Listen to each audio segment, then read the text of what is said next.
चलिए आज हम लोग क्लास 10 का एक्सरसाइज 2 का बहुपद का ऑब्जेक्टिव क्वेश्चन जानेंगे।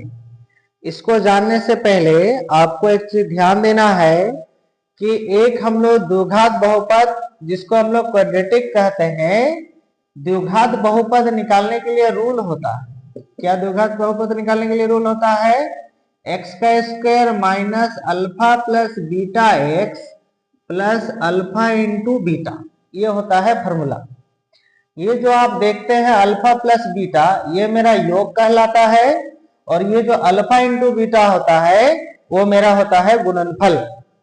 तो एक चीज ध्यान रखिएगा, माइनस मेरा फॉर्मूला से जाता है, यहाँ अल्फा प्लस बीटा जो भी रहेगा वो मेरा योग कहलाएगा और अल्फा इंटू बीटा जो होगा वो मेरा गुणनफल कहलाएगा। ठीक है, यहां लिखा हुआ है यदि बहुपद एक्स का स्क्वायर माइनस 9x प्लस ए के शून्यांकों का गुणनफल 8 है, मतलब आप शून्यांकों को दो को मतलब ये वाला कर लो 8 है, तब इसके शून्यांक है, तब शून्यांक क्या होगा? अब आपको दिमाग लगाना है कि किसको किसको गुना करने पर हमको 8 मिल रहा है। ठीक है, क्या गुना करने पर मिल रहा है हमको 8। तो यहाँ पे देखिए प्लस है तो प्लस आना चाहिए, तो ये वाला को गुना करेंगे तो 8 मिलेगा, क्योंकि माइनस माइनस प्लस, 8 को 8 से गुना करेंगे 8, ये दोनों में माइनस 8 मिलेगा, ये भी माइनस 8, ये 8। तो पॉजिटिव वाला पार्ट दो है, ये और एक ये। ठीक है, अब हम लोग को क्या देखना है कि दोनों को जोड़ने पर कितना आना चाहिए, तो ये वाला के मान के इक्वल होना चाहिए। ठीक है, यहां पर आना चाहिए, समझ में आ रहा है? तो यहाँ पर जो आना चाहिए, देखिए ये दोनों को जब हम लोग जोड़ेंगे तो कितना मिलेगा? -9। अब माइनस माइनस क्या हो जाएगा? प्लस। तो प्लस तो नहीं होना चाहिए, यहाँ माइनस आना चाहिए। तो इस माइनस मतलब ये रूल से हिसाब से माइनस है, ये दोनों को जोड़ने पर यहाँ 9 ही आना चाहिए। ये माइनस मेरा फॉर्मूला से जा रहा है, इसलिए आप लोग 8 और 1 दोनों को जोड़ेंगे तो 9 होगा। तो इस पर टिक लगाएंगे।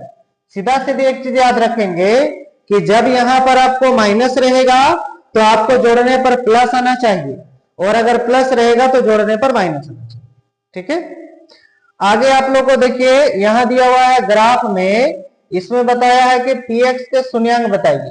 तो ये होता है x वाला कैटेगरी, तो बता सकते हैं कि x वाला कैटेगरी को कितना बार काटा गया है? 1 2 3 4, तो 4 पर टिक लगा देंगे हम लोग। यहां पर आपको बोला है एक्स स्क्वायर माइनस 15 का शून्यांक बताइए। तो जो भी एक्स स्क्वायर के बाद एक्स वाला टर्म अगर ना रहे, सिर्फ संख्या रहेगा, तो आप क्या काम करेंगे? पहले x square minus 15 equal to 0 कर लेंगे, और एक्स का मान जब निकालेंगे, एक्स स्क्वायर का मान जब निकालेंगे तो उसको ऊपर डिविजन, माइनस है तो प्लस, और एक्स का वैल्यू निकालेंगे तो स्क्वायर रूट में बैठेगा। अब 15 का रूट नहीं निकलता है तो जो भी निकलेगा प्लस और माइनस में होगा, मतलब एक बार प्लस रूट 15 एक बार माइनस रूट 15 दोनों ही होगा, इसलिए ए और बी दोनों पर टिक लगाएंगे।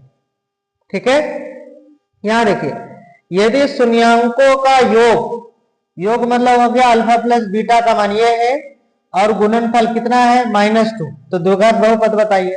तो द्विघात बहुपद निकालने के लिए क्या फॉर्मूला होता है? एक्स स्क्वायर बैठाएंगे हम लोग, माइनस माइनस तुम्हारा हम लोग बैठाएंगे एक्स स्क्वायर माइनस, उसके बाद योग बोला है 3 तो 3x, और फिर गुणनफल कितना बोला है? -2, तो -2 बैठा देंगे। तो ये वाला टर्म जहां पर होगा मार दीजिएगा टिक। कहां पर है?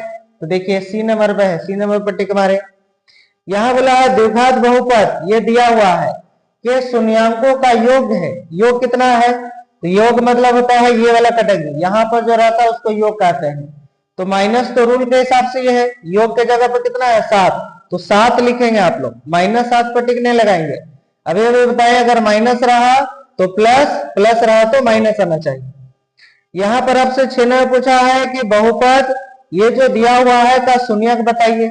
तो जो भी तुम्हारा दिया रहेगा, जैसे 8u का square plus 4u equal to 0, दोनों में से हम लोग 4u कॉमन लेंगे, क्यों? चूंकि u स्क्वायर के बाद u है इसलिए कॉमन लेना पड़ रहा है। तो यहां हो जाएगा 2u, अब प्लस यहाँ कुछ नहीं तो 1 बचेगा इक्वल टू 0। एक बार इसके साथ 0 करेंगे तो u इक्वल टू 0, एक बार इसके साथ 0 करेंगे तो u प्लस 1 इक्वल टू 0, तो 2u इक्वल टू -1, तो u इक्वल टू हो जाएगा -1/2। तो क्या क्या आ गया? 0 और -1/2 कहाँ है? 0 -1/2 दोनों होगा, तो ए और सी दोनों पर टिक लगाएंगे। ठीक है,